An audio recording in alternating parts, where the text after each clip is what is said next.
Hey there, Mama. Welcome to the Knitting Mamas podcast. If you're a mom who's tired of feeling exhausted and longing for some well-deserved self-care and rest, you are in the right place.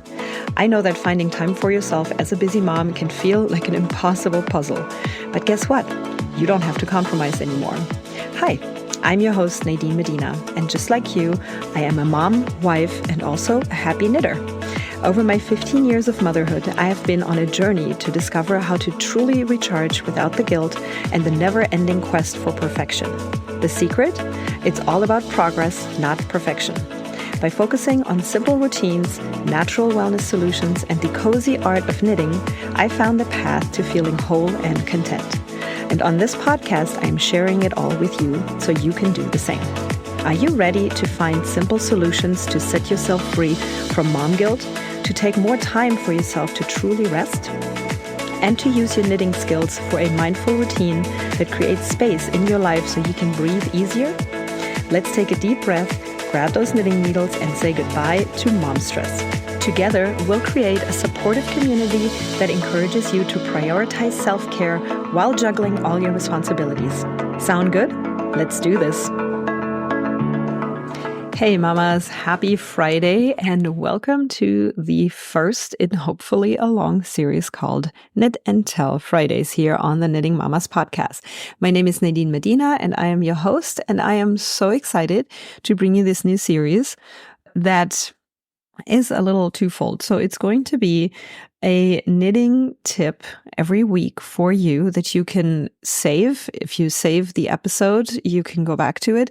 You can also just grab a notebook and just write down the tip that I'm sharing in that current week. And then we're also going to chit chat about certain things that are important that week, or that, just a kind of like a show and tell now that we're back in school. I thought that would be fun. I also would love to share my love of reading and what I'm currently reading or what I have just completed or started reading. And I hope you find this useful. These episodes are meant to be short and sweet so that you can just get on with your day.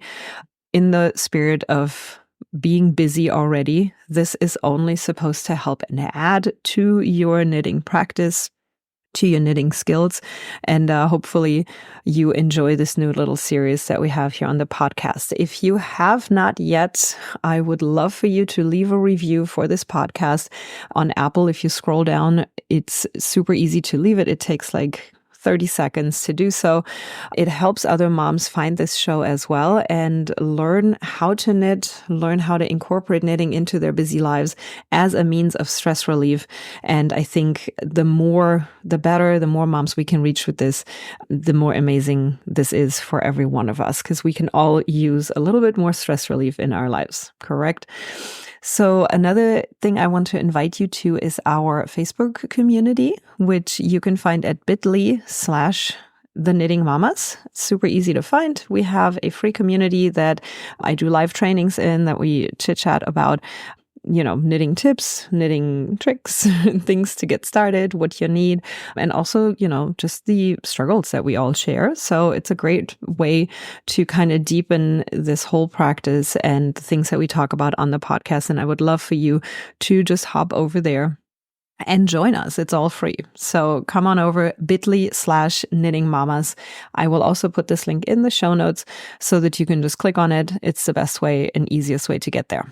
All right, let's get started. Today, I am going to share with you one of my favorite tips that I've learned just a couple years ago. So I did not learn this when I first knitted or started to knit. And when I then learned this tip, I was like, whoa, where has this been all my life? Granted, I didn't knit for like 20 years, so wasn't asking where has this been all my life, but I was definitely wondering why no one had told me about this tip, because it was just so amazing. Now, if you're knitting very small items, this may not apply to you at this point, but if you are knitting pieces that are beyond 20 stitches. So in other words, if you have to cast on more than 20 stitches to start your project, this tip will hopefully blow your mind, but also make your life so much easier. And it's super simple. So what you need is a few stitch markers, so they can look any which way. There's so many out there. There's adorable, really cute ones that you can find on Etsy. There's a website called Twice Sheared Sheep, which I really find cute. She has a lot of really cute stitch markers, but they don't have to be elaborate to make this tip work for you. So all you need could be just those really easy ones that you can open and close to clip on to either your needle or your project. These will have to be big enough, though, to slip over your needle, or else this will become a little bit complicated. So find yourself some stitch markers. I got mine on Amazon. I'm going to link them up in the show notes as well. And I'm going to make a note right now so I don't forget to link them up in the show notes. And everything else you already have if you are ready to cast on your project. So here's what you're going to do. When you cast on, every time you count to 10, so in other words, once you have 10 stitches cast on your needle, you're going to take one stitch marker and just place it right after the 10th stitch that you cast it on. After that, you continue. You're doing another 10. So you start counting again at 1. So after the 10th, put the stitch marker on the needle and then start counting at 1. Count all the way to 10, and then place another stitch marker. Now you have 20 stitches on your needle casted on. After that, you do the same thing and you repeat until you have however many stitches you have to put on your needle. Let's say you have to put 60 stitches or 60, let's go with 66. Random number. 66 stitches is what you need to cast on for your new project. So every 10th stitch, you place a marker. And then you count again from 1 to 10. Place another marker and you do this 6 times. Then you have 60 stitches on your needle. And after that, all you have to count is to 6 to get the 66. After this is what I do every single time because I randomly miscount. So I always go back and double check what I just cast on. So you want to go back. But at this point, all you have to do is count the stitch markers, and you only have to count to 10 every time. And it is so much easier to keep track than if you had to count to 66 and double check if you actually counted to 66 and double check again, because I don't trust myself. So I triple count. It makes things so much easier. And if you're going beyond 60, you do 70, 80, 90, or even over 100 stitches on your needle for a certain project, whatever that might be, could be a blanket, things like that. You will love this tip. But even if you're just counting to 37 stitches, it is so helpful. I get interrupted all the time, and having to only count to 10 at a time makes my life so much easier. So I truly hope you're enjoying this tip as much as I did when I first heard about it. I do this every single time I start a new project. This is definitely my go-to now. And I honestly can't believe that whoever did it held it from me for so long. It is definitely one of my favorite things that I've learned about knitting, and it's so very simple. I probably could have come up with that idea myself, but I didn't. So I think I read it in a book. I'm not even sure where I found it, but it was profound to me. So, because I had problems in the past where I literally miscounted, even with the double checking. And then I didn't have the right amount of stitches. And then depending on what you have to do in that project, it can really become an issue. So don't be like me. Use this tip, and I hope it helps you just like it did me. Okay, so let's talk about what I am currently knitting. And as you may have guessed, if you listen to this podcast just a few times, you already know that I probably have multiple projects on my needles. And that is the case right now. As a matter of fact, it's the case all the time. And this is me giving you a full permission slip that you can have as many or as few projects on your needles at all times. You do not have to ask for permission. You don't have to ask your other yarn balls if you may cast on another project. You also don't have to feel like, I have to finish this before I start something new. You do not. This gives you variety when you have multiple projects going at the same time.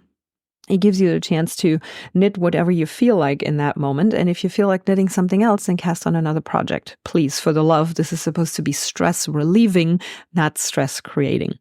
So currently what I'm actually mostly working on, because I do always have that project that I kind of enjoy the most in this week. I guess. But I have been trying to get this done because it's just so gorgeous and I can't wait for it to be done. Is called the Landscape Shawl by one of my favorite designers, Two of Wands. Alexi, who is behind Two of Wands, has been on the podcast in the past. I am going to look up what episode that was, and I'm going to put it in the show notes.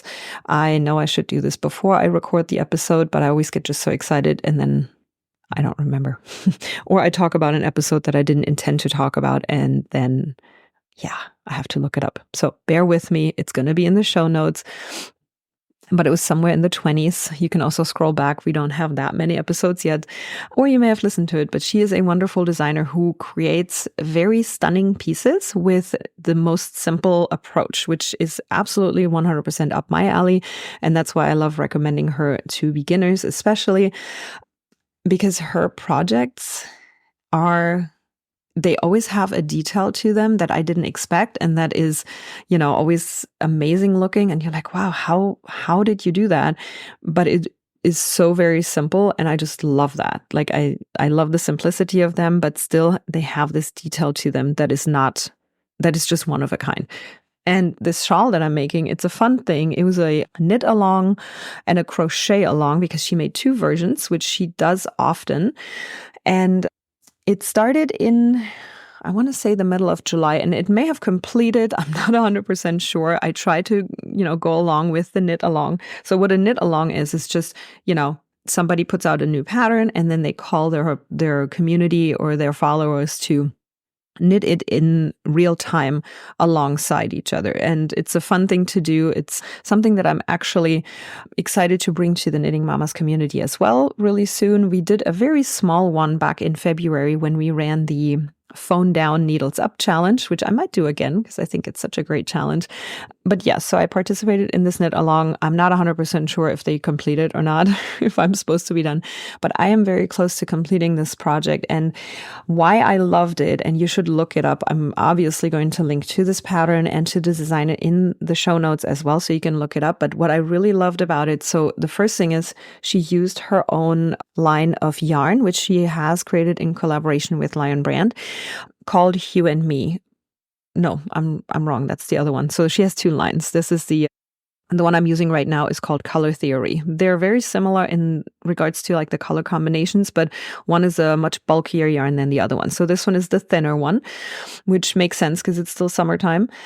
And she created out of these very many different colors that she has for this yarn, she created, I think, 15 or 18 different color combinations based on themes. And it was just so fun to look at. So go ahead and link or click the link to her blog where all those color combinations are shared.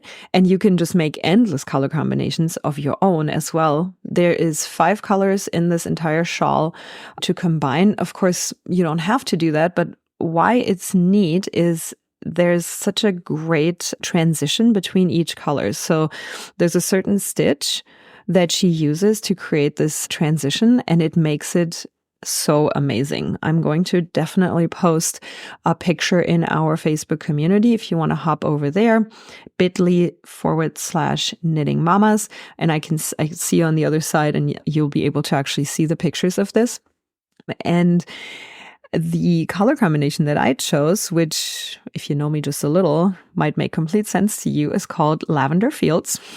And it was just this gorgeous combination of green, kind of like a mustard yellow, a gray, and 2 different types of lavender hues. And just that combination made me feel so happy. So that's the one I had to knit. And yeah, I'm already on the last 2 colors. So like it's a lighter lavender and a darker lavender that's coming up. And after that, I have to make the tassels and then I'm complete. And it is a very fun knit because it is a great combination. If you listened to Wednesday's episode, we talked about mindless patterns. And this is a great combo of mindless and challenging. So once I had to look some stuff up. I had to make sure that I remember how to make one left and make one right, which is a increase, in both directions. And once I had that down again, I was able to kind of go through the rows without much counting or, having to pay attention to it, but it took a little second to get there. And of course, the transitions between the colors also were something that I had to pay close attention to. So when I get back to one of those transitions between the colors, I have to go back to the pattern and make sure that I'm actually doing this right. But it's so much repetition in this pattern because it's quite big that you get to a point where you're like, oh, wow, I got this down. And you can just kind of zip through it. And it is just so much fun once you have found that rhythm of meditative knitting. And it's just a joy to pick up. And I really, really am enjoying it. So I definitely want to link this up for you so that you can look it up as well. The other things that I'm currently working on, but not as intensely, so I'm going to get back to those once I'm finished with this shawl, is a t-shirt that is the second time around that I'm making it. It's also by the same designer. My first version that I made of this shirt, it's called the Streamline shirt. It has a really cute detail on the front too. Like I said, that's what kind of is her thing. She puts details where you don't expect them. And I made one in a mustard yellow, lovely color. And then my daughter took it and I have never seen it again since. And she loves it. And I love the fact that she loves to wear something handmade by her mom. She's 16, so I think that's a great testament. I just love it. So I let her keep it. And I started one in like a slate gray, which is another color that I had on hand. But I haven't gotten very far. So I'm still on the front. It's just a front and back type of knit that at the end you just stitch them together to join them and make the shirt shape. So it's a pretty simple knit as well. I really enjoy that one. And I'm going to obviously link to this one in the show notes as well. And so to wrap up this episode, which I guess it's because it's the first one, it's actually longer than I had anticipated. So my apologies. To wrap this up, I just really quickly wanted to let you know about a book that I just finished reading that was very emotional. And I read it in 3 days, which the last time I read a book in 3 days, it's been a while. I do read very consistently, and I am at currently, I think, 19 books for the year since the beginning of 2024. So that's more books than I read last year, and I'm really happy about that. But this one, 3 days. It's called It Ends With Us by Colleen Hoover. I would love to hear if you read it or not. So we're just going to open this discussion in the Knitting Mamas community as well. Over on Facebook. I'm going to post it in there because I would love to talk about it. I had it on my list to read for probably at least 2 years, maybe even more, because I've heard so many great things about it. And then I also remember when the sequel came out, which is called It Starts With Us, and people were going crazy. And I'm like, I have to read this book. And for some reason, it just kept being pushed. And I read other books, and you know how it goes. But of course, the movie is out right now. This is August 27th, today. The movie is out and I wanted to see the movie. So I don't know where you stand on this, but I always need to read the book before I watch a movie. And it's not necessarily because I think the book is better, which could be, but I think it's mainly because once I watch a movie and I haven't read the book, I probably won't read the book. I find that much harder when I already know what happens in the book. It is one of my favorite things about a novel is that I don't know what happens. And oftentimes I don't even read the synopsis on the back because I just don't want to know. And it's just more fun that way. So the other way around, I can definitely do. I can sit through a 2-hour movie if I already know what happens. And also sometimes they change it up, so I'm not sure if it's the same. But the other way around is usually not the way it works for me. And yeah, definitely tried that with Harry Potter with my oldest when she told me I have to read the books, but I had already seen all the movies with her and it was tough to read those books. They were good. They were really great, but it was just hard because I kept thinking, but I already know what happens next. So long story short, I decided to pick this book up. I actually made it a little book club with my best friend and my mother-in-law. And then I zipped through the book before anybody else even had started it. And I kind of felt bad, but it just wasn't letting me go. Like it was just such a story that, like it was a big story. And it's also probably a triggering story for some, but I absolutely loved it. And yeah, that's that's what I just finished reading. So now I dove back into something that is a little less emotional, hopefully, and I will report on that next week. I hope you guys enjoyed this little more personal episode.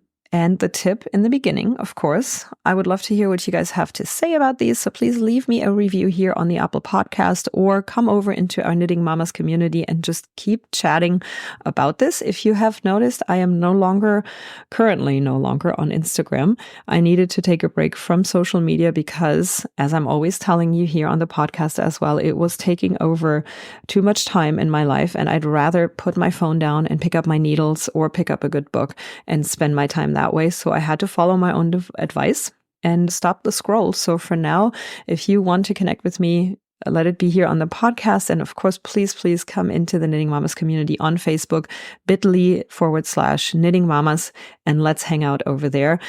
I can't wait to hear from you what you thought about this. And if this was helpful to you, please let me know. And I hope you have a wonderful weekend. Talk to you next week. Hey Mama, I hope you've soaked up some great ideas from today's episode. Remember, a happy mom makes for a happy fam. If today's chat hit home with you, it would mean the world if you could leave a 5-star written review on iTunes. Your review will help other moms discover our community and embrace guilt-free self-care. Also, if you're scrolling through Instagram, why not snap a screenshot of this episode for your stories? Don't forget to tag me at The Knitting Mamas so that I can shout you out on my page as well. Plus, that way we can stay connected and spread the self-care magic. Oh, and have you heard about our cozy Facebook community? It's a guilt-free zone where we share relaxing routines, essential oils, and knitting adventures, and so much more.